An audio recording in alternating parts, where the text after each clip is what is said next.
So to give you guys a little bit of an update, it's been a little over about a month and a half that you guys actually seen the truck, but I can tell you that we have still been working on it.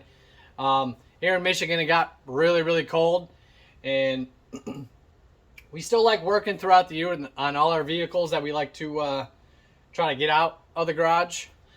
So we installed a garage heater. Some other things happened. We had some family stuff to take care of. We don't really like working in the cold, so as much as we could, we came out here and fiddled with the truck, and we got actually a lot done. So this video is going to be more of an update on what's happening with the truck. Oldest also got another vehicle that we had a motor swap. There's stuff happening with my Fox body that I'm building up an engine, so I'm going to kind of give you an update on the C10, what Dom has for his vehicle, and it needs a lot of work, and the Fox body. So you guys stay tuned. The video is going to be kind of choppy a little bit, so I'm going to do the best I can to make sure that you guys know what's going on with this truck. So stay tuned.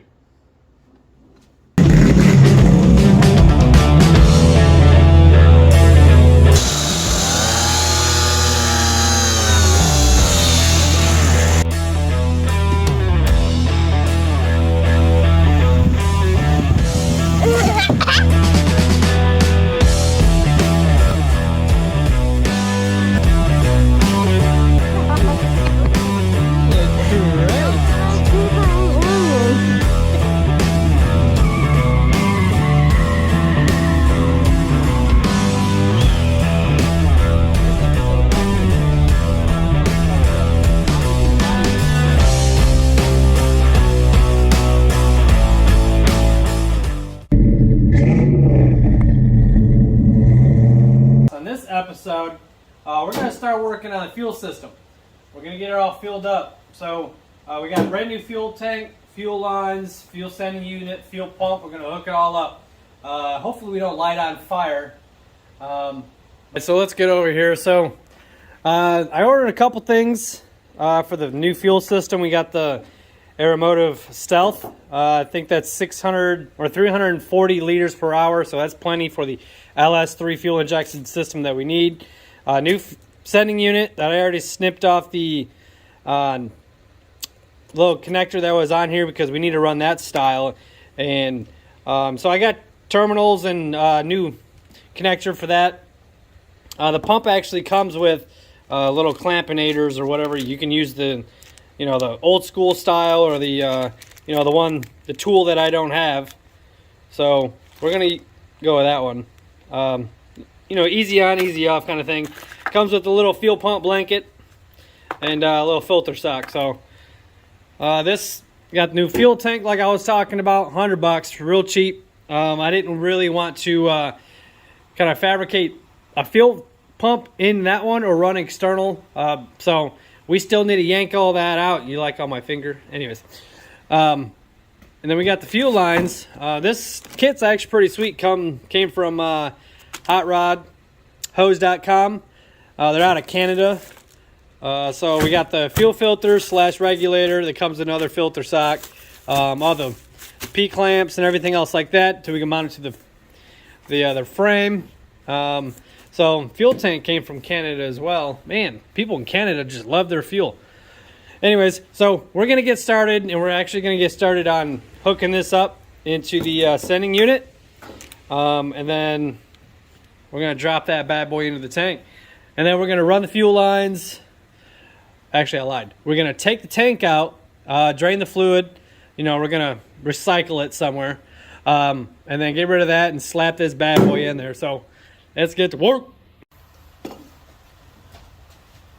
So if you're looking to do something like this, like an LS swap or something like that, and you don't have a fuel pump in the tank, do me a favor. After you watch this video, go on HotRodHose.com, and they got a full write-up of what you need for what application and what LS motor, what year, and whatnot. They got fuel lines, fuel pump.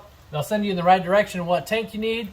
So yeah, if you're looking to do something like this, go on HotRodHose.com, and they will hook you up. All right, so we're gonna actually get this fuel pump installed into the sending unit. It's pretty easy. It sits in this little basket here. There's a little rubber grommet, and then you slap the fuel sock on. You know, put the blankie on it. You know, it wants to be nice and you know, warm when it's cold outside. Actually, no, it likes to be cool because these pumps get really, really hot. So let's slap this boy on here. So I'm going to take the little cap off that it comes with. Throw that over there. Then slap it in here. I already put the little hose on it. This actually came with the fuel tank. It comes with another one, so you can, if you got a different application that has different length of this fuel pickup, the fuel pump outlet, you can, you know, cut the hose or whatever that you need to. But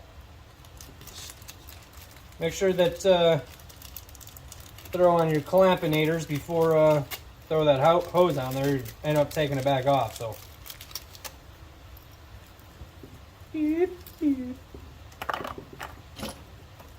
Alright. Alright. Yep. Bend it like crazy. Yep. Get in there. Alright. So.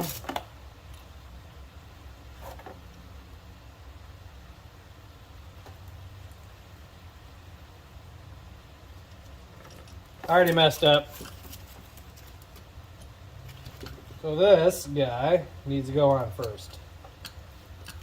Kind of slides in down in here. It's kind of shaped the same way.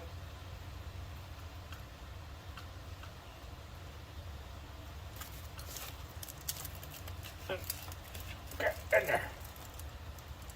All right. So that's on there, and then you can put your filter sock on. Beep, beep, beep, beep, beep. Really, really easy. So, actually going to turn it out of the way so it's not hitting into the fuel level doohickey 9000. I'm actually going to leave this off because I don't really know why we need this other than it's going to soak up fuel, and I like this to stay cold, you know, in case we need to give it the onions and it gets too warm. So whatever. So yeah, these fuel pump sleeves are made to kind of help dampen vibrations and noise coming from the fuel pump. But unless you have an obnoxiously loud fuel pump, I want to be able to hear my pump if I'm having issues with it. So I'm going to leave that off.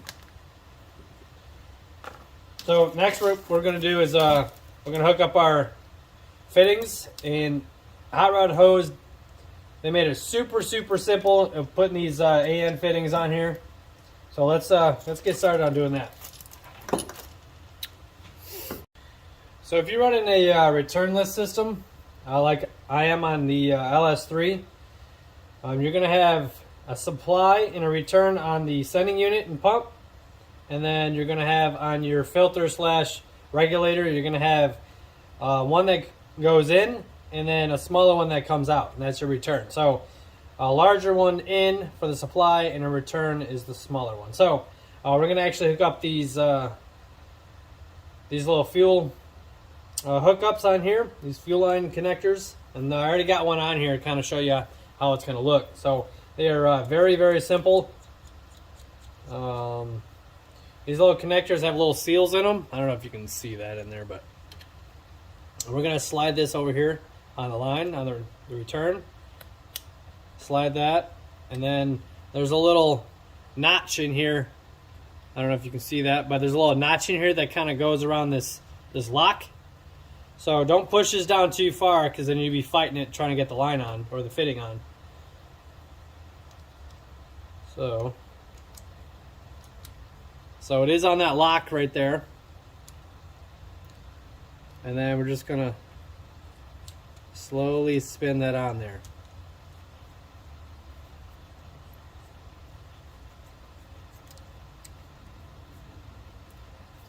And it shouldn't go anywhere. So, and then this one's on here, I just kind of shoved it in there, but that's to the motor. That's to the engine. So pretty much do the same thing on the pump, but this is actually a little bit different. So we're gonna get the correct, whatchamacallits, the correct fuel fittings for this. So.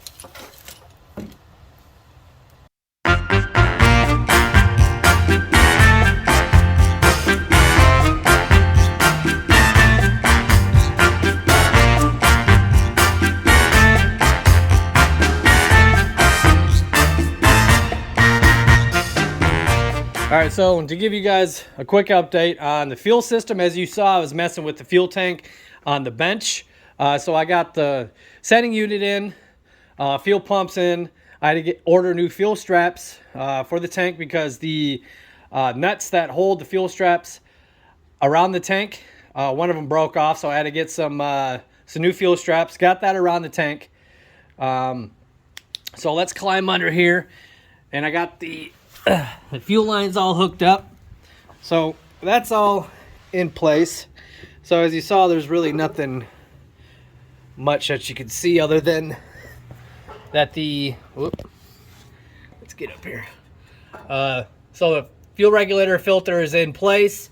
I got to mount all the fuel lines, and it's all pretty much going to route all up against here along the fuel frame, or along the frame. So that's pretty much all done. I just got to put this connector on here. I got to snip this line and hook it up to the fuel supply from the tank. So we got the exhaust in. So we got these baffles in place, welded all the exhaust piping in and everything else. So I got to cut a hole in the floor to be able to raise this 6-speed up a little bit further, because the drivetrain angle is about 5 to 6 degrees, and I want to keep it about 2 degrees. So I got to cut a hole in the floor up there and raise this transmission up a little bit more. That way I can get the mount in place, and we might have to modify the mount a little bit to bring it down a little bit more, because it's actually made for a automatic transmission, and the mount sits a little different. So you see the 2 holes here. So the mount for the TR6060 is actually out here. So we're gonna have to slot these, and I believe drop this down a little bit, because the mount is actually it's a little tall. If not, we'll have to make a new mount. So not a big deal. So that's pretty much the only update we got going on from under the truck. Exhaust is in, fuel line's in. I got to order an adapter flange for the end of the transmission, and then send out the drive shaft to have that the end cut off, because there's a slip yoke on it, and we need a flange, 3-bolt flange for the GM hookup. So once we get this transmission in place, then I can measure the drive shaft and have that sent out. So but yeah, you can see the wiring for the baffles. We got to wire that in. It's going to get hooked up to a relay and a switch. So let's climb back out under here, and I'll show you what's going on up in here. So a lot of stuff has happened in the engine bay, as you can see. All new 12-volt supply wiring is going in, from the alternator to the starter to the 12-volt to the dash. Got the AC compressor stuff hooked up from ICT billet. Finishing up hooking up the AC lines. I got a new AC dryer. Let's see, all this wiring is all getting redone for the AC and everything else for the HVAC. Yep, got this AC switch in that we got to wire it in to the PCM to have the PCM control when the AC clutch turns on and off. Fans all hooked up for that radiator. Radiator mounts were made and installed, and that's a lot that we have done that you guys have seen. The air filter, I actually just ordered a kit, a 4-inch tubing kit, had that delivered, and it came with way too much tubing, so I don't know what I'm going to do with the rest of the tubing. Still figuring out the bulkhead wiring. So the headlights and the taillights are all going to stay the same. On the left side, we had to pull out, I think, 2 to 3 wires. One for, I think, for the old oil pressure. So we ran a new line for the new electrical dash. It needed a new oil pressure sensor for the dash to read it.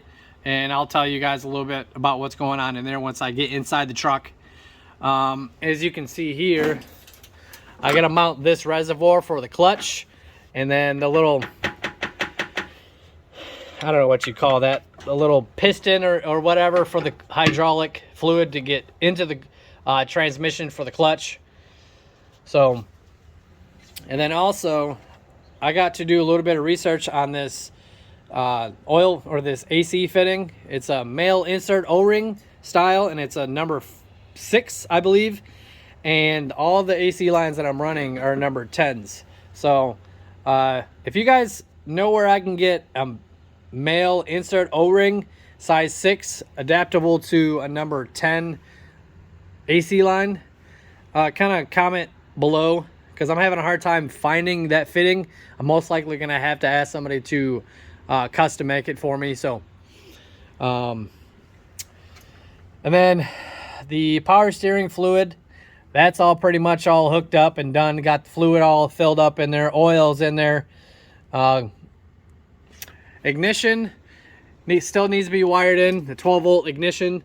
I believe that's what this wire is, and then that's going to go straight to the PCM, and then the 12 volts from the battery is going to go in that bulkhead connector supplying the ignition switch. The ignition switch is going to supply the PCM to wake up the PCM, and then yada yada yada.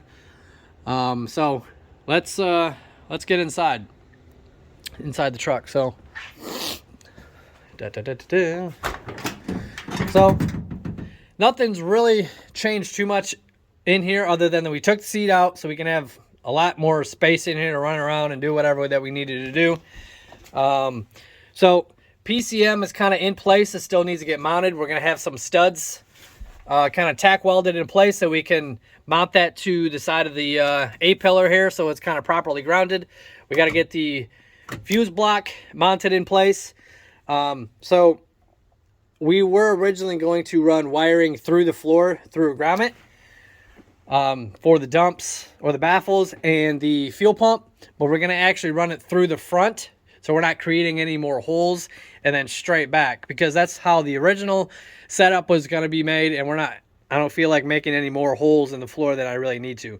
So do have the shifter in place, and then right back here I'm going to have to make another hole, and we're going to have to kind of bubble it up a little bit so the transmission can sit up a little higher. I do have the pedals in there for the clutch, and that was not easy to get in there whatsoever. So I have a little bit more work to do in there when it comes to the sensors that are on the that bracket that holds all the pedals and the clutch and whatnot. So I had to order a bracket for this Camaro style gas pedal to be able to mount to the C10 stock holes.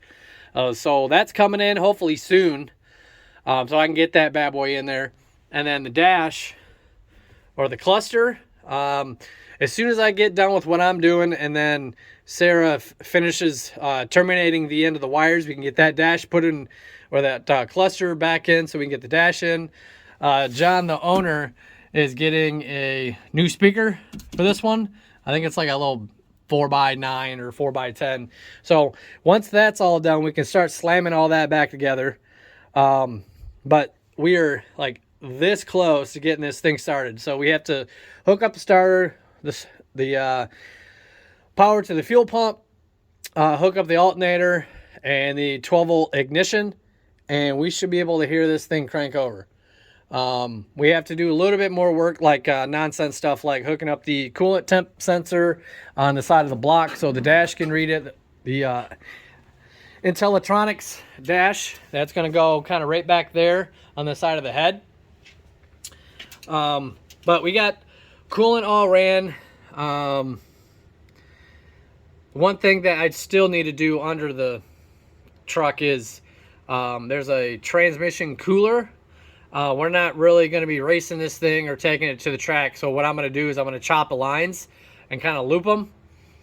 Just, you know, oil line, rubber oil line. So I'm going to loop them and then kind of hose clamp them, and that should be good enough to leave that alone. And then pretty much, yeah. So that's the only thing that I can update you guys so far on what's going on. But I'm going to tell you a little bit more of what we got going on in the garage. So this is Dom's new car. It's a 2003 Mustang GT convertible, and I can tell you it probably has just about everything wrong with it when we got it. Picked it up for $1,000, had a locked up motor, got $300 back, swapped out the engine already. Needs a new convertible top, a whole bunch of interior. We're going to paint it, do a whole bunch of other stuff. So that's going to be after this truck though. And then kind of give you a little update on the 302 for the Fox body. So this 302 came out of an Explorer that was originally for the Ford Ranger that Sarah had. She told me that I can use it to mock it up for the Fox body, so I'm going to throw that in there, make sure I have everything that I need before I get heads and stroker kit for that block right there.